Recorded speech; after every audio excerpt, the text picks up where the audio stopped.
Okay. Yeah. Good afternoon, everyone. We have got a quorum, and so we will begin, if that's okay, and we will now turn to item 10, which is the Hamilton Gardens development on page 46.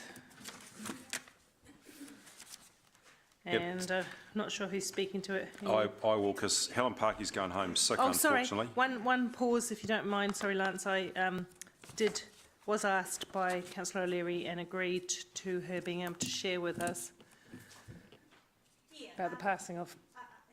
Thanks, Chair. I just thought, public record and all. I attended the funeral of Ed Turner on Tuesday at the Hamilton Gardens, and Ed Turner, the name should be familiar. He was from Turners and Growers and Turners Car Auctions and etc. So it was a huge turnout. It was an amazing funeral, actually, and one of the funniest I've ever been to, which if you knew Ed Turner at all, you knew that that's exactly what he wanted. His 3 sons were there, and I think, 7 grandchildren, but his 3 sons in particular, Campbell, who I think probably his dad passed the gavel to, spoke and told us of some really funny stories about Ed growing up and just what he contributed to in our city over his years of being Turner's Auctions and actually a lot of other things. He was a huge supporter of the Hamilton Gardens and a past president, and he was a man who could convince anybody of anything, including parting with their hard-earned cash. So we heard some really special stories about that as well. Yes, I just wanted to share that. He will be lost. I think he's been sick for a really long time and was in hospital the last 2 weeks, so was able to dictate very strongly to his sons exactly the kind of funeral that he wanted. And it was really special at the end when it was wrapped up by one of his sons. He said, "My dad said 3 words throughout his entire life that are fitting now," and he said, "going, going, gone," and it was very special. It was very special, so I just wanted to share that. Yeah, thank you for that. And thank you for being able to attend and represent there. I'm not sure who else was able to make it. I wasn't, but you're right. It's a fitting tribute, and Council recognises all that he's done for the community. I'm sure through the Mayor that would be the case, and yeah. So thank you for taking the time to do that, and it sounds like it was an awesome remembrance of a great guy. Okay, so now we'll move on to page 46. Hamilton Gardens Development Project, Lance. So apologies, Helen's gone home sick and Peter Sergle's not here, he's overseas at the moment.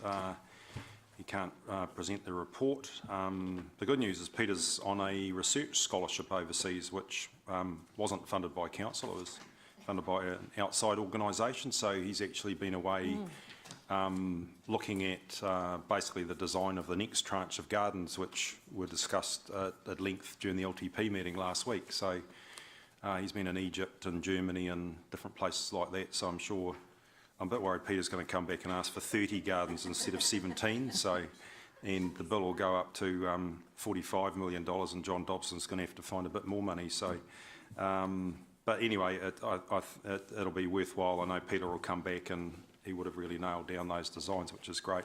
So apologies for him not being here. So this is a bit of an update on where we're at, coming up to the end of the financial year and around completion of the physical works. I'd have to say, from my point of view, I think we've benefited from good project governance around the development of the gardens, these latest tranche of gardens. I have to say that, following up from the discussion last week, that they are quite, even though they're a construction project, they are quite bespoke and they're quite unique. So having someone like Peter and his offsider Stu Gervin involved, who are very flexible and adept to changes, we're really lucky to have people like that, and work with some really good contractors too, who sort of have worked on quite a few of the gardens down at the precinct there. So we have a good team, And probably one of the challenges that we've had is, to deliver on time and budgets have been around some recent weather conditions. But I'm really pleased to say it's fine outside today, and hopefully the ground will dry out and we're going to have 5 or 6 days of fine weather. So, Gary, you're going to hate this, potentially a deferral of around 200k, potentially this financial year, but fingers crossed this fine weather will continue till the end of June over the next 3 weeks and we'll be okay. So it's weather. 3 words. I told Well, still 3 weeks to go, so we're doing as much as we can, and you're probably aware that the jetty work's been happening as well, so that's also dependent on river levels and things like that, which is pretty high at the moment too. So the physical works are pretty much coming to completion, but it's going to take some time for the plants to grow, as I mentioned last week, to achieve the full effect. So some of the gardens won't open till a bit later on, and you probably noticed in paragraph 15 we've mentioned the likely garden opening dates: Mansfield Garden in October, November, which will be nice because it'll be spring, early summer. Picturesque Garden in October 2019 and Surrealist Garden in October 2020. We need that ivy to grow over the Tron figures there.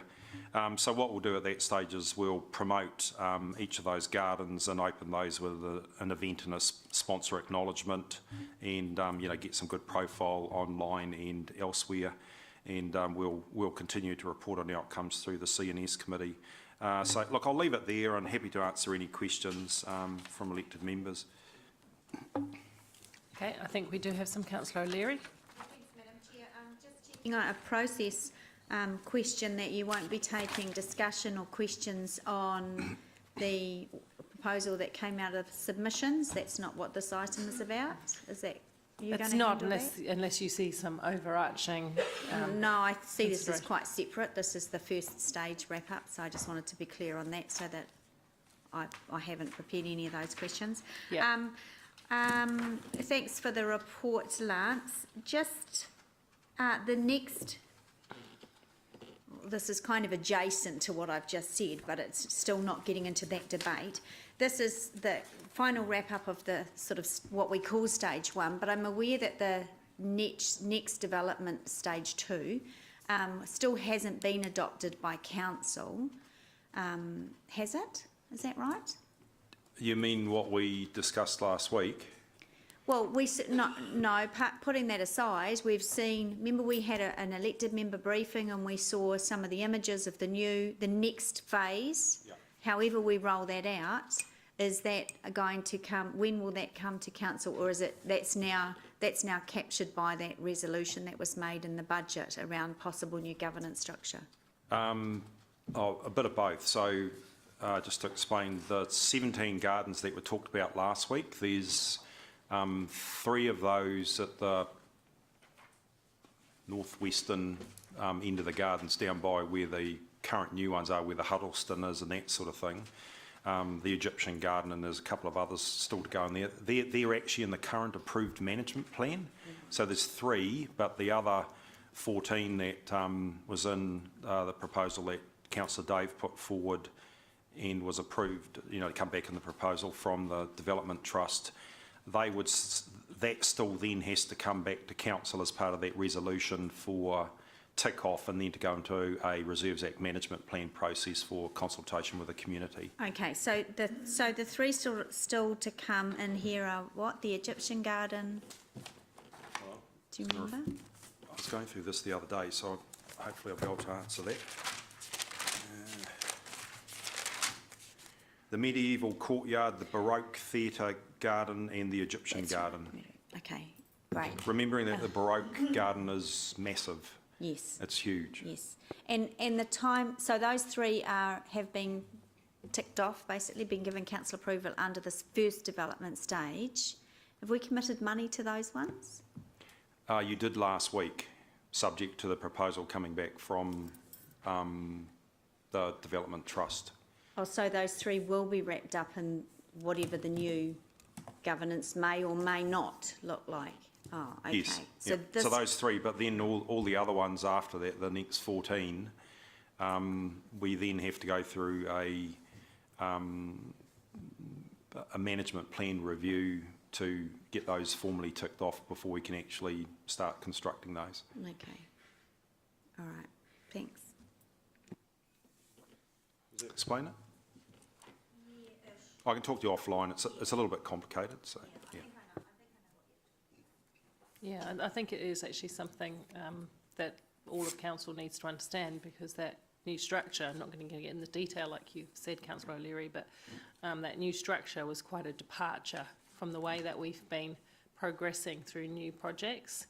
And so we do need to understand the implications of the decision that we made with the long-term plan as to how those new gardens are processed and rolled out. So what's your suggestion that how we do that, when and how we do that, Lance? I don't have a suggestion at the moment, to be honest.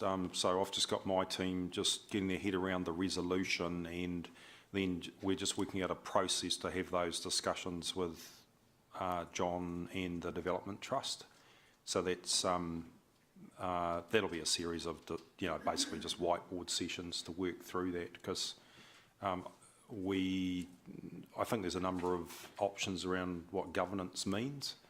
So we'll explore that, but I think talking to John's team is that they want to make sure that it's a collaborative approach to that proposal coming forward, so that there's general agreement, and there's been a journey on thrashing out the pros and cons of different governance models, and obviously the final proposal that'll come from the Development Trust will come with a staff report giving analysis of that as well. I wonder, Lance, and you might not agree with this, but I wonder, given how different things are now and the way that these things are going to be processed, whether it wouldn't be worth having an update session on that, where we can really understand, not necessarily at this time, but we can understand their role, our role, the process of coming together, how it fits with the Gardens Development Plan, etc. I think it would be useful to me anyway. So can we bring that to a private update space? Because yeah, we can, and as we work through that process over the next wee while, we've got a deadline of, I think it was end of December. There will be a number of touch points for elected members, I would say, probably through briefings, and so that you're informed and included in that informed of the way we manage the development of gardens now, and informed of the process and the thoughts that are going into the way we might do it going forward. So would other councillors find a dedicated briefing on those matters arising from our decision? Yes? Okay, thank you. So I'll get some timeframes, and then we'll let councillors know through the executive update what those are. All right, thank you very much. Councillor Mallett. Thank you. Just on paragraph 16. Sorry, beg your pardon, paragraph 12. The concept garden, so I don't know what a Maori whakatuki tauki is. It's a proverb. Oh, saying, like a saying. Oh, okay. Okay. So if you go in that garden on the far wall, when you look across the checkerboard garden that's in there, the whakatoki's on that far wall, and yeah. So okay. Don't ask me to remember what it is, and get your tongue twisted. Okay, thank you. Just on pages, paragraphs 20 through 23, we talked about funding of the development project. How much of that money is Vibrant Trust money? Do you know how much came from them? I can't remember. I know they put in a... good question, actually. Vibrant Hamilton Trust. No, sorry, I don't know individually. I could find out and let you know offline. Thank you. I think, by memory, it might have been 2 grants of 200,000 over the past 4 years, but I'll check that. Okay. Yeah. Thanks, Lance. And just going forward, and look, I think that gardens are marvellous, but we're spending more on it.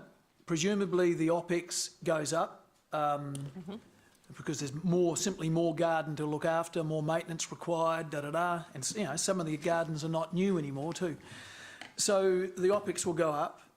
To what extent, is there a trigger and maybe we don't need to consider this, or maybe we do. Is there a trigger point by which the gardens are just costing too much that they need to be, the OPEX needs to be funded by the ratepayer? Is there a threshold that it's worthwhile bringing back the charging debate again? Because I mean, we've got things like H3, which are just gouging tens of millions of dollars out of our ratepayers, and we're not addressing it. I would hate to see the gardens get to the same situation where suddenly it's so big that you're too scared to bring it up. Can you just clarify, and Lance, in relation to that question, a recommendation of council through the long-term plan where that sat with the possibility of future charging? Yeah, so that basically says that through that governance model that's not off the table, and that the proposal that's to come back is to actually talk about what would be the mechanism to revisit that under the scenario you're talking about, or some other scenario. Just remembering the proposal, the financial proposal essentially that got baked into the LTP takes into account the additional OPEX related to having X amount of new gardens, but it also bakes in the enhanced retail offering and the revenue that's predicted from that, which We've got to be, and sorry, I don't mean to interrupt, but we've got to be a bit careful with that. That hasn't happened yet. No, that's right, and that's the the business modelling you do. My view is that we've been quite conservative around that, but as I said last week, you'll never know until you do it. Yep. So yeah. And I understand the the targeted rates going up by $1, I think. Yeah. Okay, and I understand. I totally accept that there was a cost to charging. You had to put in fences, and there would have been staffing required. So, the $10 charge that was considered, or the $20 charge that was considered, all those sort of things. There was an element of, are we going to generate enough revenue for it to even cover the costs of putting in that infrastructure? So I'm not stupid about it, but somewhere on the line, I think we're going to have to. So somewhere on the line, you're right. I think we are going to have to readdress that. Thank you. Okay, are there any other questions? No, there being none, we have a recommendation that is just to receive the report, and obviously going forward there'll be a lot more discussion. We'll go to the vote. Oh, does anybody need to discuss that? Sorry. Okay. Oh, I'll move. Seconder, please. Angela. Sorry, Ziggy. All in favour, press 4 now. Good. Oh, or against if you're not. The motion is carried unanimously. Yes, yeah. So, well, I thought I spoke to that, but we just note in the minutes, thank Angela for reflecting on the passing of Ed Turner, and you've noted that already, and councillors' strong regard. Thank you. I'm sure you'll probably do that at council also, Mayor Andrew. So we're now up to Regional Community Facilities Framework on page 49. Who's speaking? Hello. Hi, Nick. Good afternoon, councillors. As Lance has already said, Helen was supposed to be presenting this report. Unfortunately, she's unwell, so she can't be here, so I'm just stepping into her shoes. So this report is around the Regional Community Facilities Funding Framework, and it's in response to a request from the Mayoral Forum for councils to formally adopt the framework. The framework provides guidelines for a collaborative approach to funding regional and sub-regional facilities. It's considered to be in Hamilton City Council's interest to adopt the framework, being a partner or a provider of facilities that could be considered regional or sub-regional, and the Performing Arts Theatre is an example of this. That's all I have to say. I'll turn over to questions, and I'll ask that you direct those to Lance. Thank you. Oh, that was a good. That was a good serve, wasn't it? Thank you for coming. No, that's great. Councillor Mallett. Thank you. Now, I appreciate the work that's gone into this, and there's a lot of definitions, and I think it's a guide, because I've looked through it to find out whether you were forced to fund, and I did fortunately see something that. So 5.3, so page 55, paragraph 5.3, decision making. Local authorities will consider investing in facilities on a case-by-case basis investment in any facility is at the discretion of each local authority. So whilst this is a direction finding report, I don't even know what that means, but yeah, it's not binding, is that correct? Correct. It's a agreed process to do some stuff, but at the end of the day, you can still jump out if you don't want to be involved. That's correct, but if there's a will from, say, 4 councils around a sub-regional facility of some description, then this would provide a framework to help decide around Calculates and percentages and helps things like that. calculate who would pay what and that Yeah. sort of thing. And obviously, this has come out of the velodrome debate and a whole bunch of other things since then. Yeah. Thank you. Yeah, thank you for your question. Oh, councillor O'Leary. Yeah, so Lance, it's not a policy, it's just funding framework. So who monitors it and who governs it? My understanding, it's the Mayoral Forum, so it's been part of the Mayoral Forum work program, and it was sort of the next stage after the regional sports facilities plan and the creative facilities plans were ticked off as guidance documents to give councillors good empirical information to make funding decisions on. And this was the next stage that was actually envisaged in both of those documents, that there needs to be a funding formula. The next stage could be an agreement, and it might be tough to reach that agreement on a fund that then councillors could contribute into, and then people could line up, councillors could line up for sub-regional projects and that sort of thing, but I think that's a ways off yet. So he actually monitors this. My understanding will be the Mayoral Forum through some of the staff that service that, which has traditionally been the Waikato Regional Council and sometimes officers of other councils who are on working parties. Yeah, thanks. I think I was trying to get clarity on how the process would work and who is the audience of the policy. I know. Does this mean that? And then a follow-up question was around how is there going to be a generic funding pot of money? But we'll come to that. So, does this open the door for example, if Creative Waikato in their regional strategy decided that we needed a particular facility in the region, an art gallery, for example. So this would give them the framework to know who to approach to start that conversation, what they would need. I think it talks about it would have to start with a business plan, and they would approach whom? The Mayoral Forum. So have I got sort of that understanding about who's the customer here? Yes, so it is a framework that can be applied to those sorts of projects that are put forward by an organisation like Creative Waikato, or it could be a development trust, or it could be a local authority. So it actually provides a mechanism that local authorities can use to actually assess, is this project needed, has it got merit, has it met all the criteria, or is it just a wish list thing that, not too many people want, apart from the people who have aspirations around that. And then I guess the final authority to manage it would come with, to manage the framework and first point of contact would be if and when a fund was developed as well.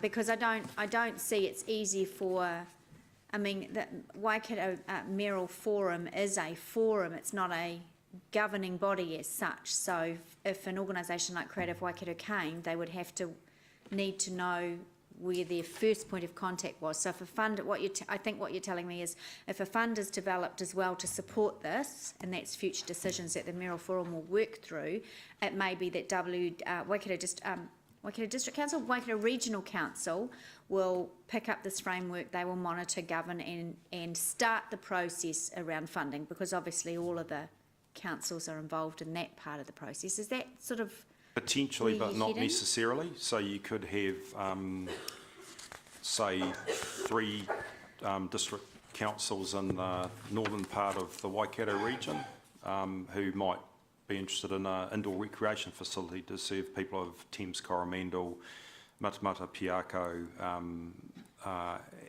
and you know, a neighbouring council. So they could come together and then they would form an assessment panel to actually assess the merits of that project using the criteria in here. So it doesn't leave it all on the shoulders of the Waikato Regional Council, but it could if it was a project of regional significance.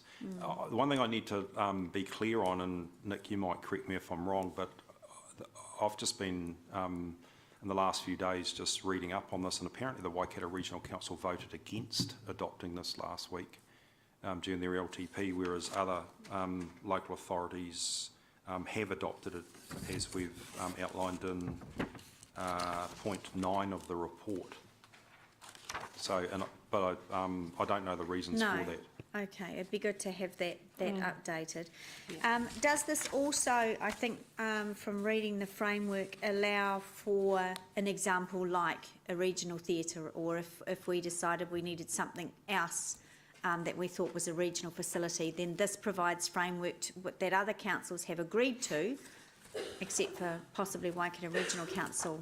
We sort of signed up to this. So it's not a policy as such. It doesn't prescribe anything, but it's a measure of good faith. Yeah, and it gives good guidance around how to make decisions around those sort of facilities or proposals that are put forward. So, and it, you know, it really puts the blowtorch on need and those sorts of things, and you know, location, size, all those sorts of things. It's sort of similar to the process we carried out around indoor recreation when we got Opus to do that report a few years ago before we made the decision around the Rotatuna Recreation Centre and subsequent decisions as well. So, which had a whole lot of criteria in there which are similar, but we used those criteria came out of the regional sports facilities plan. So I think you're right. It basically provides just really good, robust process to actually objectively look at proposals that come forward, rather than it just being, you know, a monument to someone's, you know, someone having a good idea. But it has to be agreed by the partner councils that have signed up to this. Yeah, for that to occur. and that needs a, you know, needs mutual agreement and obviously some good faith in there. So the next step for this framework, if it's adopted here today, what's the next step in the process? Essentially, I think the Merrill Forum will, it'll go back to the Merrill Forum and see how many councils have adopted it, and then it's basically councils using it and hate to say it, but probably trialling it. And if there's any, and we might want to trial this, and we've got a resolution to put in $4 million into a joint rec centre at the University of Waikato, and you know, we've been set the challenge to also look for $2 million from other councils as well towards that, as well as the university share. So that could be, you know, a project that we would apply this to going forward. Yeah, thanks, Lance. I guess I mean, that's covered off most of my questions. I think the remaining question that's outstanding for me is because it's not a policy that we've signed up to, what weight will it actually be given when we come to those kinds of decisions? And I'm still not 100% clear on who goes where and for what reason, etc. So I guess that might be, I mean, certainly there's no harm that can come of it. No, and I think if you look at the regional sports facilities plan, you know, that's not binding or anything like that, but that has been used by this council and other councils to make investment decisions currently within their TA boundaries and sometimes beyond their TA boundaries. So this is really a tool that can be utilised, and if councils don't want to utilise it, then that's their prerogative, as Councillor Gary pointed out. But you know, staff's view is that it does provide a tool that's been agreed to by a whole bunch of local authorities to use. So you're getting some consistency and uniformity in the way the tool's applied across the region and different funding decisions. Thank you. Thank you. I might just take my questions next, Gary, because you had one lot of questions, and then I'll come back to your second go questions. So Lance, this framework, and that is all it is. It's like a something in our toolbox to guide conversations, it could potentially be in our benefit, given some of the big regional-wide benefit discussions that we're likely to have coming in the future. The theatre being one, but there are others. Yeah, and I think if you look at probably the more regional and inner Waikato matters that arise in this area, then, you know, it would, it's hugely in our benefit to actually use something like Have an this, agreed because starting point for the quite discussion. often, you know, you could argue that we build regional or sub-regional facilities, and as Councillor Martins, you know, normally outlines, is not everyone always pays for those. Okay, thank you. So what this is actually, it provides us with an agreed basis to start off negotiations and discussions. So this, and what I'm reading about it, because I know that, I mean, you know, look, everybody's aware that I've had a role in this way back, and so it's taken a long time to get this level of agreement. So it will look at things like the proportions of funding contributions that you might usefully apply, the priorities that you might look at, and the criteria that you might consider, and that's where its benefit lies. Even if we don't like every word in it, generally speaking, that framework that's what it's there for. Is that what you'd say? And Yeah, absolutely. and also there to support those regional approaches. We've got the Waikato Regional Sports Facility Plan, which this council does rely upon. We've got the Waikato, I've forgotten the Creative Facilities Plan. Just forget the exact name of that one. And so as we work through those, this framework will help us to get other people on board potentially. That's correct. Okay, thank you. Councillor Mallett. Thank you. This framework, the title, Regional Community Facilities, I assume, and yeah, this may not be your place to answer, but that we could replace community facility with infrastructure, couldn't we, as well? Is there anything unique about this process that means it's only useful for community facilities? I mean, I'm talking about if we ever go back through the water situation or something like that, this is a similar sort of framework that might be useful there. Do you see anything that's unique to community facilities? The answer might be no. No, I think a lot of the principles in here could be used. I think there'd probably be some other nuances to that, like in Chris's area around NZTA and central government funding and things like that, which could bring a different complexion on those matters. So if you start with a figure, you might get your NZTA government subsidy, and then what's left might go through this process. Yeah, perhaps. But this is definitely not intended for, you know, core infrastructure use of that. So I think it's just focused on community facilities, but some of the principles could be. Yeah. Okay, thank you. So for the purposes of discussion, I'm more than happy to move it. Do I have a seconder? Yes. Oh, yes, sorry. Yes, have it suggested, suggest a way. At Lance or not? You got that?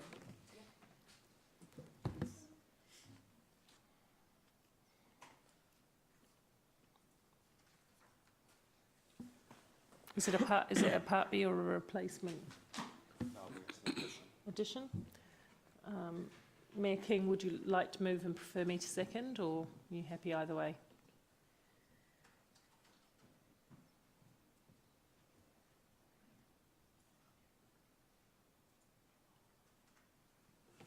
So would you put the word contestable fund in there? Oh, yeah. Like regional facilities contestable fund?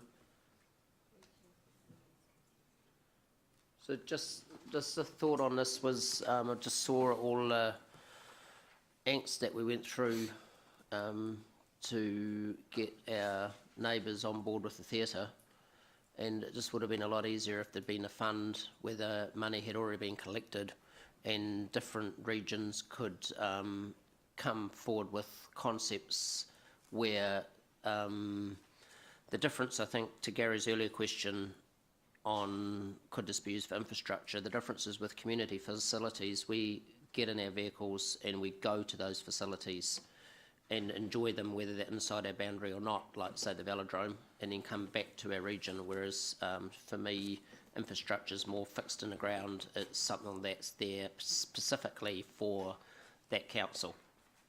Whereas with regional facilities, I think they're shared amongst the councils in the region.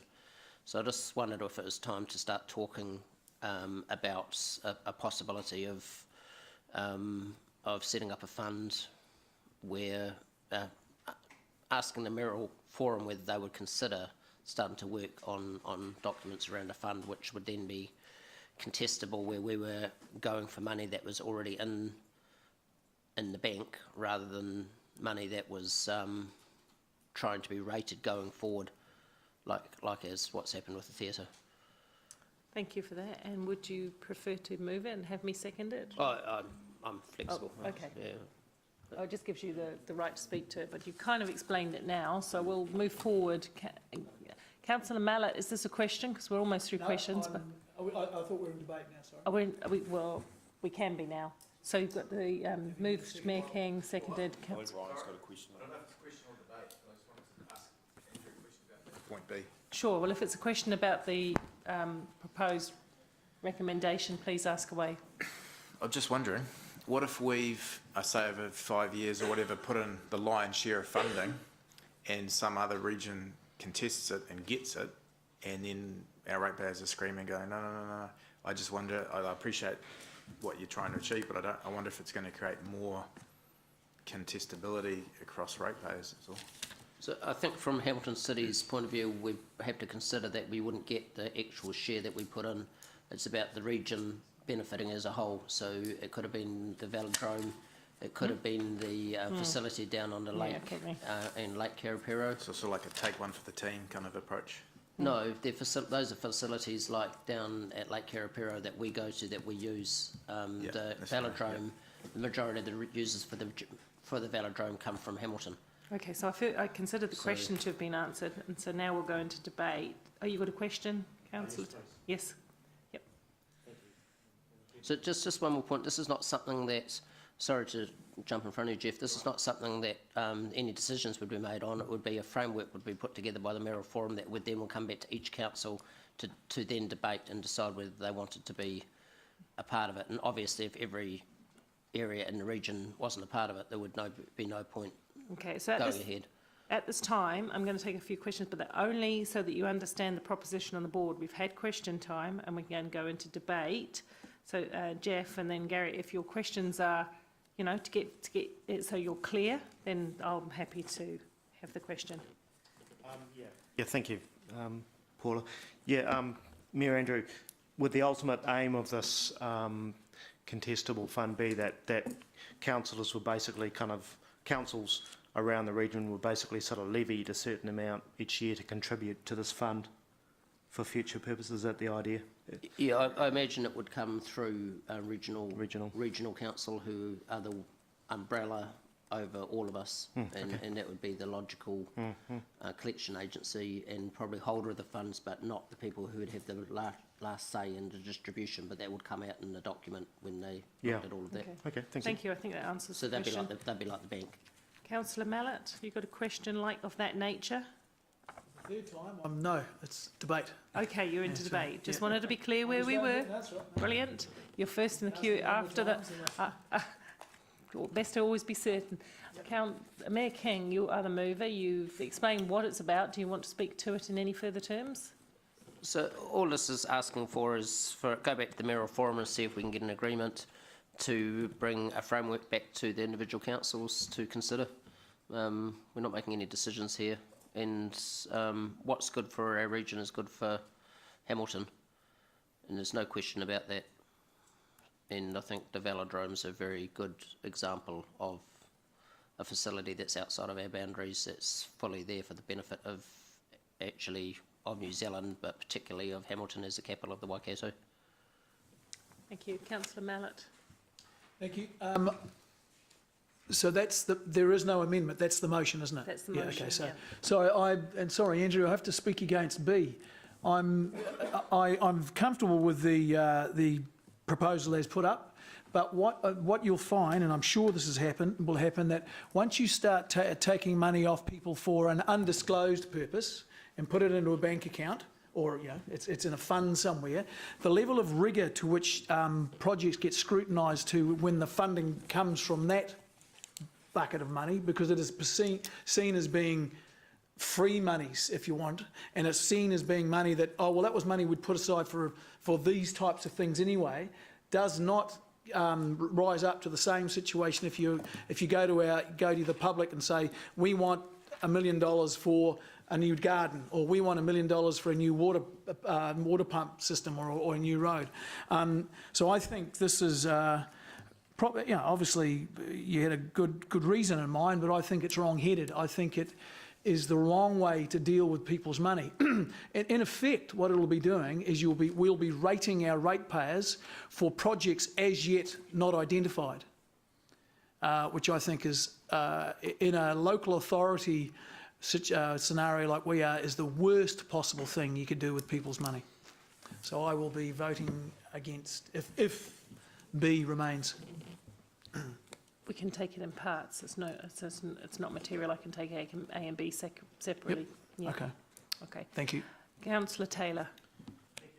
Yeah, I take Gary's point there, but I don't mind some work being done on this at all. We've been complaining for years about neighbouring councils not contributing to projects that we want them to, and the problem with something like this community facilities funding sort of plan, this regional plan, is it's all dependent on goodwill at the end of the day. It's dependent on councils actually still making a decision around their table. Will we get involved? Whatever the priority is suggested, it's up to each council, and unfortunately that's sometimes where it falls down. So there's no teeth. And I don't mind at all having a look at something like this and just seeing where it goes. We're not committing to anything, but to me, the fault that has always been with these plans, these regional plans, is it comes down to goodwill at the end of the day. And so to me, if there's some mechanism whereby you can get some teeth, I don't mind having a look at it. So I'll support that. Thank you. I'd like to speak to this one also. I have to say, Mayor Andrew, you almost sounded like me there for a minute, which isn't very often that happens, when we were talking about Hamilton's important interconnection with the wider region, and I totally support you with that comment. I believe, well, I've been at the front end of this probably 4 or 5 years ago, and it's been a long conversation, so congratulations to the Mayoral Forum at least being able to land on an agreed framework. It's not easy when you have that many councils involved with different priorities in their local communities. So this is a good step forward. I'm really pleased to see it. The problem to me always has been a lack of clear criteria, a lack of shared priorities, and no mechanism in which to discuss projects that may have co-benefits. We've spoken, since I've been on this council, we've spoken many times about the difficulties to conduct our business across boundaries, and we're aware that we've missed out some opportunity to be more cost efficient and effective by not being able to tie down cross-boundary collaboration, and this is another tool which will enable us to be more effective across our boundaries and meet the combined needs of ratepayers. So I think it's a good approach, and I commend Mayor King for the second motion, because I also accept that having a framework, and as Councillor O'Leary also said, without actually any money to put into worthy projects is only going to take us so far, and not very far actually. At the end of the day, we're still going to have to find some dollars. And that's where our regional plans come into effect, and that's why the Waikato Regional Sports Facility Plan, which is such a mouthful, is so useful, along with our regional creative facility plan as well. Those things really do guide the direction of this council and other councillors' conversation. So in my view, it's all good. So we will go to the vote unless anybody else wants to say anything. We're going to go to vote on A only, which is just that we adopt the framework for now. Yes. Just the A. Just A. Yes, I am. I'm just taking it in parts, or whatever's the appropriate way In of doing parts, the that. motion is carried. Thank you. Thank you. And now we're going on motion 2, which was previously B. Okay.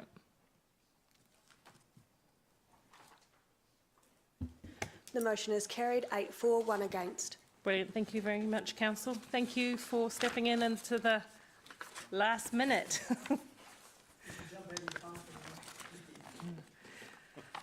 Right. I think we're making pretty good progress. Touch wood. We'll continue that. So we're now on to Event Sponsorship Fund. Sean. And we'll take it as read because you have provided us all the background, and if you wanted to look at the open attachments, which I looked at yesterday, there they are. It's a bit of light reading. Thank you, Sean. Anything you want to, any key points you want to make before we go to questions? Look, just a couple if I may, Chair. Look, it's that time of year where we are scheduled to consider some applications for the major or the Event Sponsorship Fund. Just a couple of things to say about some of the applications and the recommendations I've made.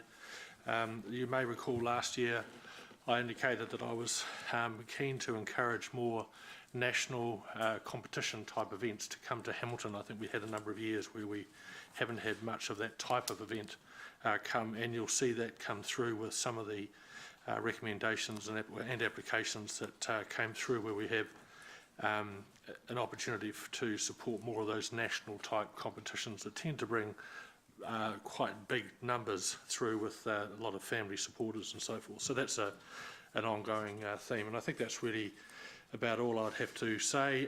Just as a reminder to the policy, it is largely driven by benefit to the city in terms of activation, but also downstream economic benefits, and we measure that primarily through overnight visitation.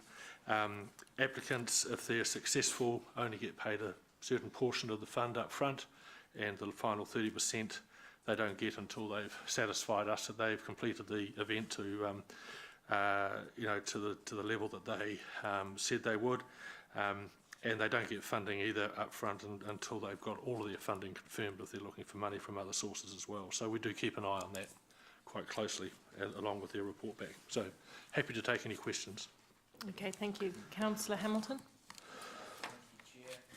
Sean, just a few questions on the balloons over Waikato. How much did the Zuru sponsorship bring in? Do you know offhand? Or do you know what quantum that was worth? Look, I don't... Zuru. Yes, so Zuru Toy company. are their major sponsor. I don't know offhand what it is. It might be in the detail of their application. It is significant, but the Zuru sponsorship primarily relates to sponsorship for the last evening where they have the big night glow event at the university. So that's what that is very much related to. Okay. And with regard to the remaining funds, the 72,000, this is page 60 in point C. Yep. You mentioned that that would be used, or you're asking that that be used to support incremental promotion and activity. That's basically marketing, essentially, I guess. Yes, it is. Look, it's sometimes where we think there's an opportunity for one reason or another for us to get some extra mileage out of promotion or visibility for the show, or for the event, I should say. There are also times with that money where something will come up at very short notice, where the city has an opportunity to do something, and having that fund just gives us a little bit of fast flexibility to move. Past examples of where we've used that money is city activation for some major events. So if you look at things like Cricket World Cup, or say the Lions tour when that came, and we did some activation in Garden Place, it just means we have a little bit of money we can dip into to do that. A few years ago, and I know it's history, but the event leverage, the event sponsorship fund, if it was underspent, it used to go back into the pot.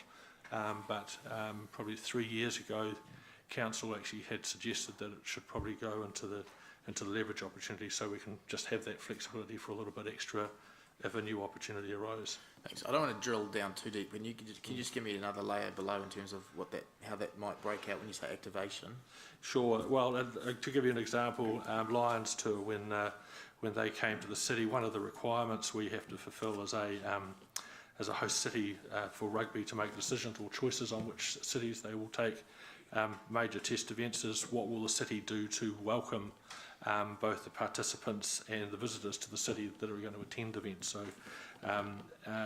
So the sort of thing that we would do is like a welcome function or whatever for teams. It might be a welcome promotion for attendees at Garden Place, where we have a few events on. If you recall the Rugby League World Cup exercise, for example, where we welcomed all the captains and Garden Place had an evening. So it's the sort of costs that are associated with that. And some of those costs are not huge, by any means. Sort of might be 5,000 or 10,000 or something, but not a big balloon cost when we talk about that. So that's just one example. Or there might be an example where Hamilton Waikato Tourism are doing work promoting something in Auckland, or as a part of their campaigning, and we might say, well, actually, why can't we sort of leverage into what you're doing and to promote the Gardens Arts Festival, for example, so we can have a bit of leverage and have joined them on that. Thank you. Thank you. Councillor Mallett.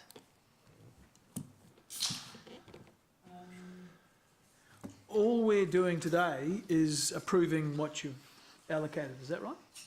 I'm making a recommendation as to, from the applicants that we've received, what I feel are appropriate recipients, but also what is probably an appropriate level of sponsorship we should put in. Okay. And then just explain your C. So that's what I was just talking with Councillor Hamilton about, in terms of we have, suggested that there will be a surplus in the budget. Okay. And just redeploying that surplus for those other ad hoc facilities. Otherwise, we have no budget to draw on. Right. Thank you. Okay, are there no further questions? Okay, good, thank you. So we'll go into the voting. Sorry? No, nobody's moved it yet. Would you like to move it? Moved Councillor Casson and seconded Councillor Tooman. Okay, so that moves us into debate. If there is any debate, do you want to speak to it? Do you want to speak to it, Leo? Anybody else want to speak to it? No, I think we all share the view that you've done a good job, Sean. Thank you very much for the fulsome report with all the detail, and we appreciate the work that's gone in behind it, and we'll go to the vote.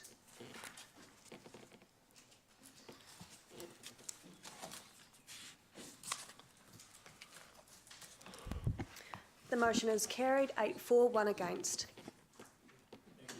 Okay, thank you. Good afternoon, Andy. And here we are now at the single year community grant allocation.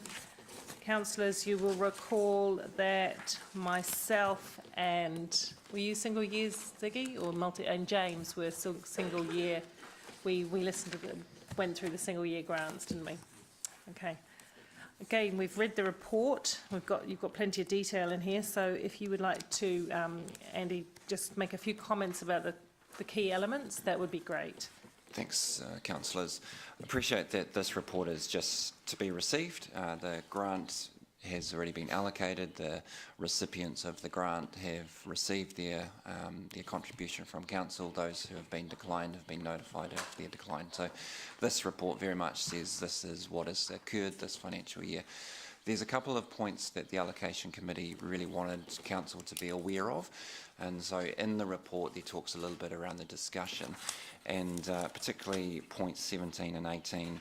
The allocation committee talked around the quantum, and they talked about inflation, and really we've already received lots of comments and feedback from both our funding partners and community organisations, and the decisions that council have made during the 10-year plan deliberations around adding 10% to the fund next year and then adding inflation thereafter. So they acknowledged at this point of writing that that hadn't happened, but do want to acknowledge the appreciation from the community on that.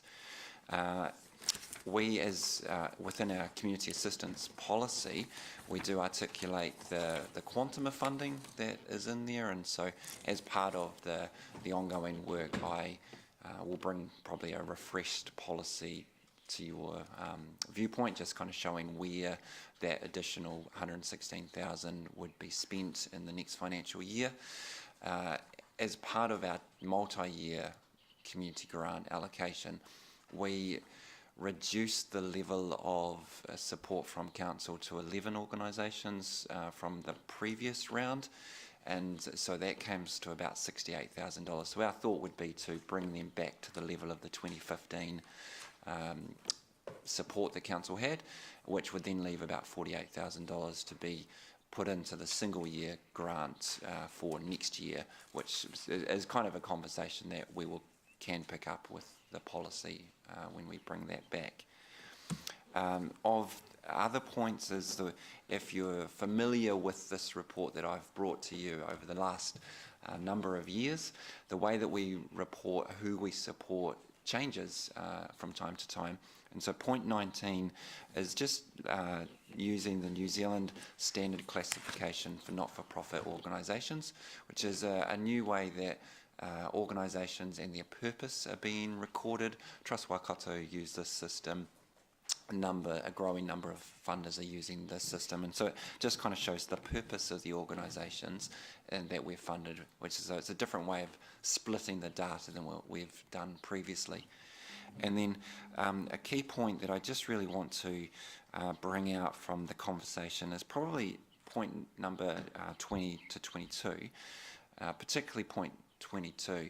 We received one application from a junior rugby club to support in ground fees, and there is the thought that this could be a growing source of applications in the coming years in light of some of the other decisions that have been made around the city around gaming funds. And really there's no decision here, but just aware that this grant does impact other parts of our business, and so there's conversations happening across the organisation on how do we support our community groups using this mechanism as well as our occupancy and leases as well as our ground fees and other things like that. So happy to kind of take any questions that you might have pertaining to the report. So thank you. Thank you. Councillor Mallett. Thanks, Andy. I've got a big purple highlighter through Frankton Rugby Sports, and I was going to ask you, is that common? So I don't quite. So this was so Frankton, I assume, like most rugby clubs and most sports clubs and a lot of community groups, has a community lease, and so they've got a community lease under the community lease policy, which is, forgive me, but it's 85% subsidised or something like that. I can't quite remember. And this is further assistance, is it? So I guess when we reviewed the policy late last year, we changed some of our criteria. Prior to the new policy, groups who applied to our grants needed to be registered with Charity Services, which most sports clubs aren't. No, correct. And so the change of the criteria has opened the gate for like Frankton to apply. They applied for the green fees, which they've traditionally... Sorry, what are green fees? Oh, sorry, the field fees. Oh, okay, so you were thinking they were golf club. Yeah, wrong sport there. Yeah. Traditionally, that's been paid by Waikato Rugby Union through support they've received from Grassroots Trust. Some of the decisions that we made and some of the comments that were made in the public forum around the gaming machine money led to a conversation between Grassroots and Waikato Rugby Union, which then led to Waikato Rugby Union saying, you as a club needs to cover these fees, and so they came to us to cover the cost of those fees. Obviously, it's a really tight community that we have within our community sector, and so the success here could lead to all rugby clubs coming to us next year for the field fee. So it's kind of a little bit of that. This might be opening something. The allocation committee were really keen that we were aware of that rather than just approving it on the merit, because on the merit of the application it was worth supporting, but it potentially is opening a door that's quite large. You're aware what and happens just when a to dam note- bursts, don't you? Yeah. Just to note, councillors, when Andy is saying the committee, they're not talking about me and James in this instance. We were recipients of that information. We didn't. This is not as the conduit as the other people involved. Just wanted to be clear about that. Yeah. Okay. So just to be clear, are you saying that all all sports clubs that are incorporated societies, which have a community lease with a council property, may be eligible for some form of rental subsidy? The occupancy policy part of it's irrelevant. So all, with our criteria, all sports clubs, all not-for-profits, all incorporated societies. So this are wasn't able to particularly for apply. their rent, or? No, for their rent. This was just for the field hireage, which I guess is... It's different than the lease. They don't lease Yes. it. Is that correct? No, they don't that's lease. correct. They just hire their fields. for I think Okay. the terminology in here is wrong. So we Okay. have booking fees for sports fields through our Parks and Open Spaces team, and that's what this would have been for, rather than lease costs under community occupancy lease. My view is that's something that maybe we want to review in our policy, because we're sort of paying ourselves here, and it seems unusual to me. Yeah. Okay. All right. Okay. And okay. Now the other thing which I think is slightly more gravity, there's an awful lot. There's a large number: endometriosis, brain injury, asthma, respiratory, Parkinson's, canteen, diabetes, epilepsy, muscular dystrophy, cystic fibrosis, heart. I think heart kids. Is that kids with heart diseases? Heart problems, yes. It is pregnancy counselling, dyslexia. I don't know if dyslexia is a health issue. Stroke Foundation, at least, who I assume, and I could be wrong, are also eligible for funding from the DHB. And I would have thought, with all due respect to our very smart people on this thing, that the DHB would be absolutely the appropriate source for them to go to funding for, because the DHB, again, with all respect to the people on our committee that decide this, have much more information about health needs, what these guys require, what they don't require. So why don't we just bundle up $15,000 of our money, or whatever that is, and give it to the Waikato Health Board, District Health Board? Because with all due respect, again, they would know much better what the needs from a health perspective are than our good-hearted but ignorant in this particular area people would be. Oh, I'll take exception to that comment about ignorance, get over because I mean ignorant in the proper meaning of the word. You don't have the information. no, and I take exception to that, because the people sitting around that So table you have more were- information than the people on the District Health Board, do you? I'm talking about the people around the committee that made the decisions, because we did, and I'm just about to half agree with you if you just wait a moment. The people sitting around the table, and James may also want to comment on this, represented the charitable sector, being long time people in the charitable sector, and this conversation about the extent to which we should co-fund with health organisations was debated at some length. That's what I'm going to say. So I think using the term ignorant of is a little bit heavy-handed in that regard. Okay, well, I disagree with you, because that is exactly the term that is accurate for. I'm not saying you are ignorant people. I'm saying in this particular field, you do not have anything like the information at the district. And that is my point, is that if we are, like, I don't agree with these grants anyway, but if we are going to do them, I think we need to make sure they're going through the best possible process whereby the best contestants, applicants get the thing. So that is my concern. Why? Question. If there already is a major funder for health in the region. That is totally au fait with, the targets these people should be addressing, the sort of structures that the canteens and all these sort of guys. And I totally agree with helping these guys out, but I just think that we would be a poor provider of those funds. We'd be better off just giving our money to the District Health Board and say, there, you guys have got the info, you know the people, you know who works, you know who doesn't work. Let's, Andy, answer your question, because I think we have understood your point. So there's not a quick, simple answer, unfortunately, Councillor, that I can give you. In terms of some of the organisations that you've listed, they are part funded by the DHB to deliver on contracts for support of patients. Other parts of those organisations you mentioned are more of support of family members or support of the wider community and how to deal with that, which don't generally fall within the DHB contracts that they would pick up. Okay. So a lot And of I'm happy to admit I am ignorant of these things, whether or not they are getting a contract with the DHB. There you go. So just as ignorant as you. Lots of these organisations do find themselves needing to have a raft of other funders in the community space, which we sit as a part of that fabric.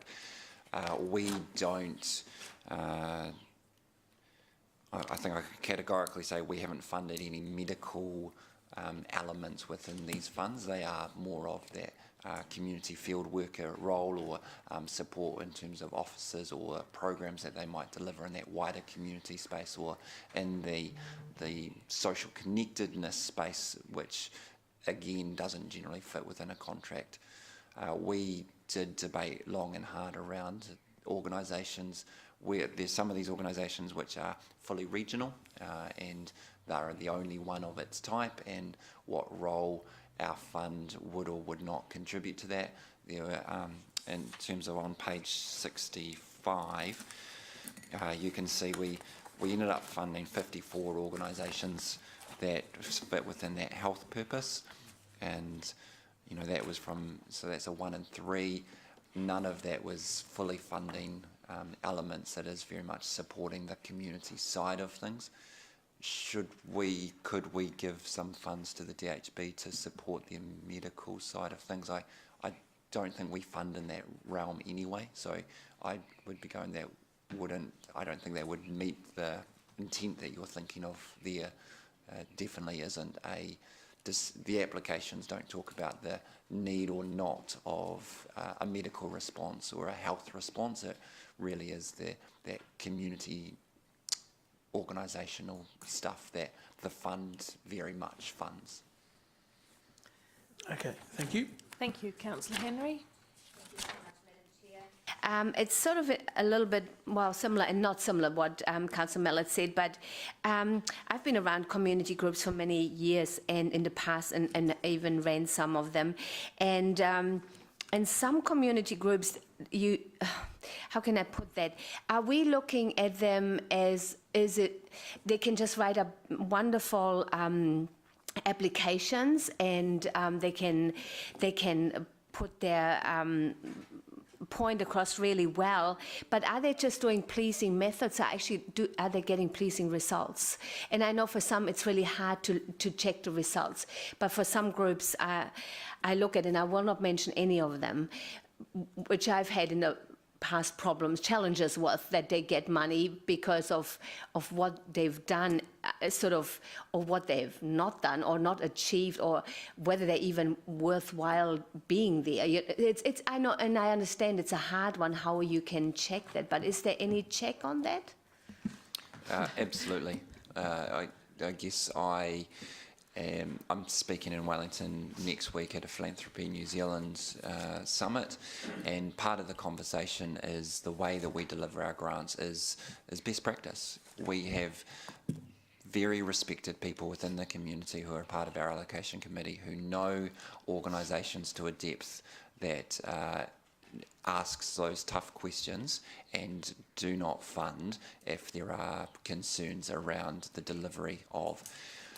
It is a community fund, and so there is the sense that the way that I see the world, is only a part of the way the world should be seen, and so there are some organisations that are funded that I may not ever use, but the community depth of the allocation committee means that there's knowledge and awareness of the way that the organisations flow, the way they deliver, and some of the vulnerabilities around why they may or may not have delivered previously or be delivering at the time. So they're all robust conversations. We don't breeze over an application or just look at nice words. It's definitely got the element of a well-written application backed up by knowledge of organisations and knowledge of the people who are part of those organisations as well. Okay, thank you. And then finishing that up, trust you. we always ask for accountability. Okay. And so if an organisation fails to give its accountability, we enter into conversations around the money that's been given to them, and they do not get any more funding from any of our community funds. So. Thank you. Thank you. Okay, so we'll go to the recommendation, which is to receive the report. Moved Councillor Casson, seconded Councillor Henry. So I don't. Is there any commentary, Councillor Casson? Thank you, Madam Chair. Pronouncing my surname correctly. This is a really interesting exercise for me because it was my first time on the single year grants committee, the funding allocation we had was from 143 groups had requested some sort of funding in some format. And look, there's some really good organisations out there doing some fantastic work in our city. But understandably, some of the organisations that approached us for funding were already pretty well funded that we looked at. So obviously, and understandably, they missed out to lesser funded groups. Initially, when we did this exercise and looked over the 143 applications, we'd granted, I think it was nearly around $100,000 over what we had available, the 292,000. Because the amount of funds asked from us by these community groups was 884,000 all up. So we had to revisit it again and get the funding down. So yeah, the requests far outstripped the contestable fund. It was a very interesting exercise to go through, and you're right, Gary, there's a lot of health organisations out there. But one of the interesting ones we visited was the, and they were right after each other. It wasn't by design, it was by accident. It was the, we'd given some funding to the Sons of Boxing Incorporated, and straight after that we gave some funds to the Brain Injury Waikato Incorporated as well. So it was kind of a give to two groups that kind of interact a little bit, I suppose. But yeah, it was an interesting exercise, and I'm glad we got the extra 10% through, because I think that'll help for next year. Thank you. Just a few. No one else with a few words. Thank you very much for the hard work you did, and also Sandra behind the scenes, because I know she worked very hard on both the multi-year and the single-year grant application. So it's really a pleasure to receive these. I note James's comments about how overprescribed we are, and I thank Council for their consideration in the long-term plan so that we get a little bit more money to allocate across those worthy community groups. I think it will go a long way. I do take on board what Councillor Mallett says around the health sector. It was an area of not short debate, of on and off throughout the day, a lot of debate. Some of those, and I will say, some of those organisations that provide for health are the only one of their type in Hamilton and sometimes in the wider Waikato, specialising in a particular medical area. And they might get some small amount of funding from the District Health Board, but they were still left well short of what would be required to survive, for example, dementia services. And given that there's nowhere else for anyone to go but to them for support, it puts us in a very, I feel very sad about that. I feel that some of these areas are quite precarious, and there but for our support and the support of other philanthropic organisations across Hamilton, they wouldn't exist. And then we might all ask ourselves, then what? Then what do we do for those people? So, you know, I'm always very heartened when we get this fund through. And it's always a great privilege to sit with the other assessors and work our way through this. So thank you very much. And we'll go to the vote.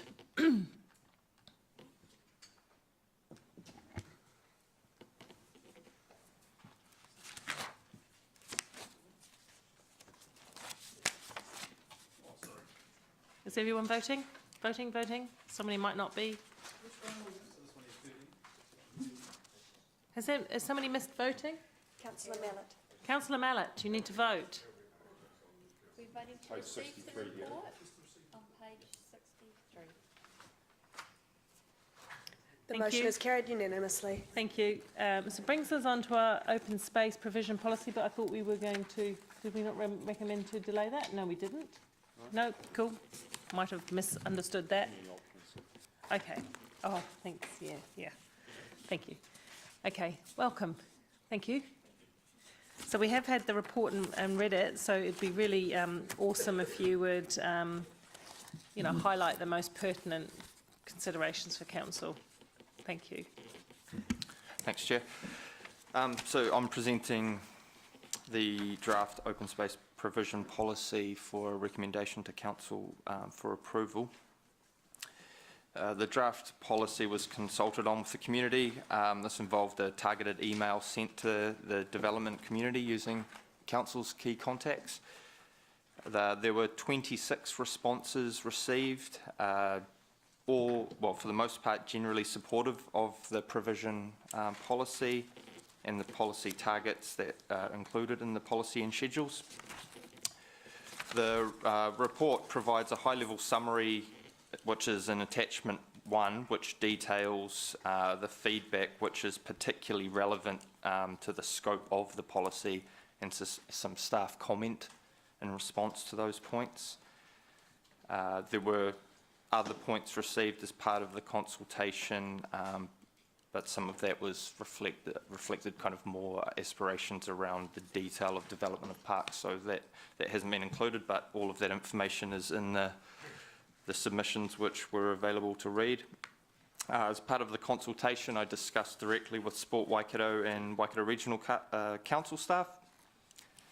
So in terms of some of the key changes in response to the consultation feedback received, they are relatively minor.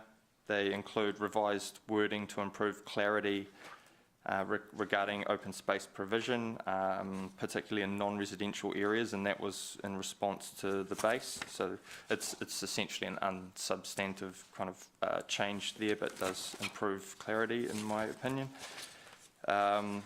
You'll see in the attachment there's some track changes that show the extent of changes, so they are relatively minor. One thing I thought that was really positive was the Ministry of Education submission, which was expressed their desire to continue to work with council on shared use opportunities that benefit the community. These opportunities will be progressed as the GM community and managers continue to build this relationship with MOE and individual schools and their boards. One just minor oversight that I'd like to point out is in page 74 of the agenda, and it's in the second to last row in the second column. That sentence isn't complete. We can touch on that if it's important, but basically there's one of the submitters said that, or suggested that, a sub-regional approach to destination park provision would be recommended. The policy doesn't prohibit a sub-regional approach or working with other councils and other key stakeholders around a sub-regional approach, so just thought I'd clarify that. And that's that really, so happy to take any questions. Thank you. Councillor Mallet. Thank you. On page 78, it was paragraph 19, it's now paragraph 18. The council will seek to recover the cost of providing open space associated with growth through development contribution charges, To what extent can we do that? I mean, the LGA provides for council to take reserve contributions for reserve provision. Okay, that doesn't require that change in legislation. So the change in legislation is... Has that already gone through? That's the RMA. if I'm right in what you're asking, it's... Yeah, we were talking about it sorry. through the 10-year plan process. So that change doesn't change anything to do with reserves. If I'm correct, that brings in more community infrastructure. DC legislation, you can collect DCs to purchase and do minor development of parkland, but you can't collect DCs to build a library or a swimming pool or So anything that's what like that. we're waiting for that change. We're waiting which for has that been change signalled. so that we Okay, can collect DCs to build a swimming pool or a library. Okay, so what's written there fits in with what the current legislation is and won't be affected by Yeah. any expanding of the DC collection things that could Exactly. change it. Yeah. Thank you.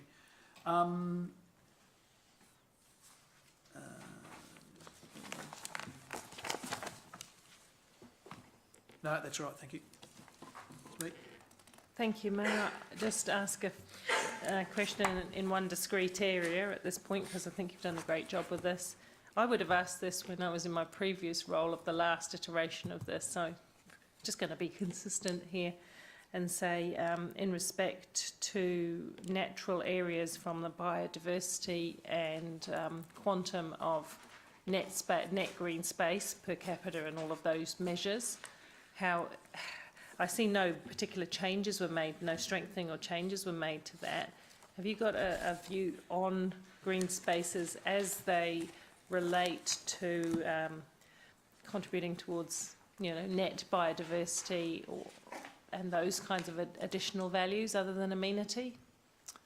So I guess in principle, those values are built into the policy, and in terms of having a specific measure around an area or per capita for natural areas, the policy hasn't gone there. In terms of the... Okay. No, well, carry on. Anyway, carry on. So I guess, if we take Peacock as an example, the structure plan and the district plan identifies that the significant gully network would be acquired to provide that. This policy is in line and consistent with the district plan provisions, so the opportunities to restore gully and natural environment are there and provided for, in my view. Because it's not just a matter of quantity. I take the point that Lance was putting out there just before around you wouldn't have enough land if you just sought more and more green land, but there's a matter of quality and what the green space is designed for. Thankfully, we do have a gully network. Not all of the gullies are in good shape, but we have a gully network. So I'm really interested in that. So the regional policy statement gives the biodiversity target. So we haven't got a target in here. I just noticed the target's a bit... But anyway, it gives you a target of no net loss to biodiversity. It's quite clear in the regional policy statement. Do you believe this policy and the way we're implementing gives effect to that no net loss of biodiversity? Absolutely. You yeah, do? the policy, the drivers and the principles that are included in the policy would only see an increase in natural area across the city. Okay, so if I was able to come to you at some stage and ask you to demonstrate the movement and improvement to biodiversity, you'd be able to show me that how? Well, I guess if you wanted some specific measures within the policy, I guess the answer Can is... I just say that's coming with a biodiversity strategy that we've discussed previously, and that's going to be formulated, so that will take into account the what you're talking about from regional plans and policies, and I think that was the intent of council when we discussed that several months ago. I agree, but I do want to know where it sits in here, because this is the opportunity to put a little strengthening of the language to reflect what we intend to happen. So that's just while I was making the point, what thought had been given to the biodiversity requirements in here, because as I say, I think it's a good one. I'm not picking it apart at all. I'm just focused on this one area and to see if we've made a strong enough position in it. And if you feel we have, then I have to accept your word on that. You're nodding. I mean, I do feel that we have the policy itself is primarily around the provision of open space in terms of guiding the acquisition of new open space. So some of those... And the use of open space. Not directly, not directly. So the management and development of open space isn't directly within the scope of the policy. So I guess if you're starting to kind of tease out the opportunities around biodiversity enhancement, then our existing open space network in terms of how we manage our natural areas is out of scope of this policy and would be covered under our management policies. Our management plans, reserve management plans. So you're saying this only relates to land that we haven't got yet? Green spaces that we're going to acquire? Essentially, the development of that network of open space. Well, delivery, sorry, not development. Okay, I didn't quite read that into it, so I must have missed that, but thank you. Councillor Mallett? Why is diversity a value? Diversity of the different functions of Yeah, of the open space. Yeah. Can you provide a specific reference to the context? You were talking about diversity just before. Page biodiversity. Yeah, I think you said that. Sorry, I just picked it up when you were talking. You were talking about it. I think we were talking about biodiversity as opposed to diversity. I was. Okay, so then biodiversity. So why is that a value over and above vegetation that's useful?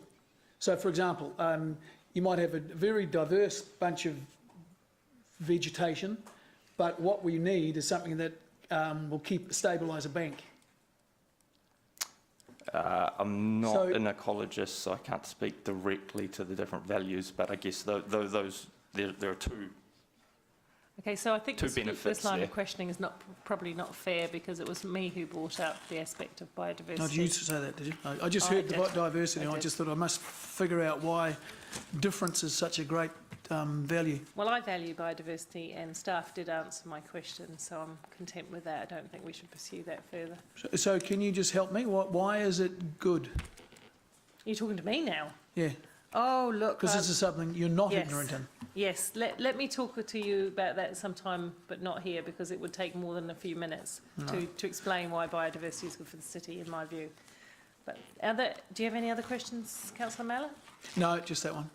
Anybody else further questions? No? Okay, can we have a mover and a seconder to receive the report, receive the analysis and, most importantly, approve the open spaces provision policy? Councillor Casson, Councillor Tooman. Is there any debate or commentary on it? No? We'll go to the vote. And then did you say you need a break? Quick break, did you say, Leo?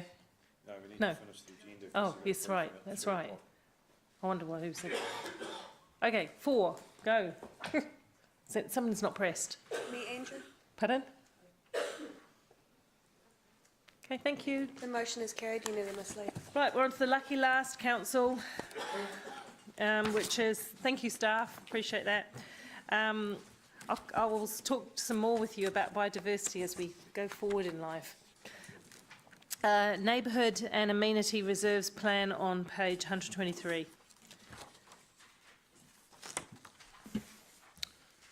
Good afternoon. Good afternoon. My name is Sean Sterling. I'm a planner in the Business and Planning Unit of the Community Group, seeking the committee's approval to review the Neighbourhood and Amenity Reserves Management Plan 2007. All the required information is included in the report, but I'd just like to touch on a few of the key points very quickly. The crux of the situation is that a review of the plan is required to include 20+ neighbourhood and amenity reserves acquired since the last review. This facilitates an opportunity to streamline the plan, bring it up to date with Council's other documents and the community's aspirations for these spaces. Reserve management plans are a statutory requirement of the Reserves Act. Best practice is to review every 10 years. The overall management intent of the current plan is considered appropriate. We don't anticipate a significant shift. Public engagement process and consultation will allow us to check this. Staff have recommended option 1 as outlined in paragraph 15 of the report, and as it's considered the most effective consultation approach for capturing the community's views. A draft plan would be brought back to the committee for approval prior to release for public consultation. Thank you. And yeah, from there, I have to Thank take you. any questions. And to get the conversation started, I'm happy to move. Is there a seconder? Councillor Henry, any questions or discussion? Sorry, I haven't got the right button on. Councillor Casson. Thank you, Madam Chair, and thank you, Sean. Just a really quick question on the financial considerations, point 17, page 125. The $10,000 mentioned there, is that staff time, or is it something else? The 10,000. 90 to 95% of that would be staff time, and I suppose anything above that would be going towards facilitating any public consultation, but that would be quite minor. Oh, okay, because I was just wondering about the option 2 is 13,000. Is Correct. that because you have to go to, is that because of the public consultation, or? That's because option 2 involves an additional optional stage of public consultation, so you're going through that twice, so Okay. that's just adding that additional cost. All right, so most of it is staff time anyway, That's correct. isn't it? Yeah. Yes. Okay, thank you. Councillor Mallett. Thank you. It says it was subject to a minor review 2007. Is this a long break between reviews? I thought we did our policies every 3 years. Given in the context of the rest of our management plans, it is around average. Oh. The best practice is for 10 years, so I guess we're Oh, it's 10 years, is it? Oh. 1 year over date. Yeah, hopefully that answers your question. Okay, so nothing specific has triggered this? Well, I suppose the need to include the over 20 reserves that have been the new acquired reserves, since okay. the previous review, so that's probably the main driver, yes. Okay, thank you. Yeah. Okay, so, sorry. Councillor Tuman. This seems to be quite a big job to be done.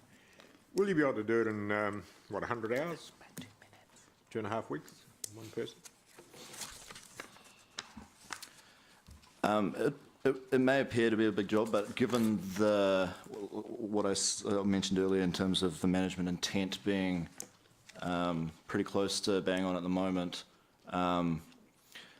the inclusion of the additional plans, and given we're not proposing a huge shift from that, we are anticipating that we'll be able to do it in that timeframe. Comfortable? Okay, can I have a move? Did I move it? I think I did, yes. Thank you, I did. Okay, is there any discussion or debate on that? No? Let's go to the vote. It's option 1, by the way, Councillor O'Leary, just that we landed on. Okay. The motion is carried unanimously. Thank you, councillors. We're finished. And thank you very much for the good discussion today. Thank you.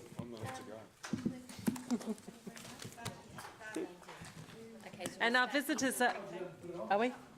We're staying in here for the briefing, but if you want to grab yourself a quick cuppa and come straight back, I would imagine. Well, okay, cool. Thank you. Thank you, Leanne.